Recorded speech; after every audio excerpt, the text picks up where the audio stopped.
Welcome to your guide on mastering customer data.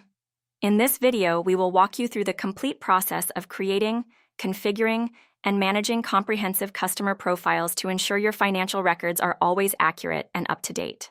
From your main workspace dashboard, start by clicking on Accounting Masters in the sidebar to access your financial records. Next, select Contacts from the menu. This is your central hub for managing all vendor and customer information. You can manage all your business contacts in the Contacts dashboard. Switch to the Customers tab to filter the view. This displays your complete list of active clients and their current status. To onboard a new client, click the Add Customer button located at the top right of the screen. Begin in the Basic Information section.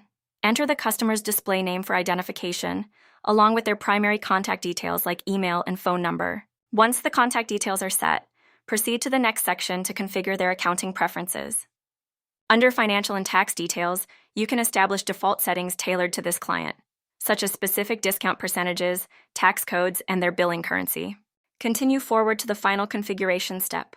In the Payment and Additional Details section, define the default payment terms and select a preferred payment method to automate future invoicing. Review your entries and then click Save Customer to finalize the profile and officially add them to your system.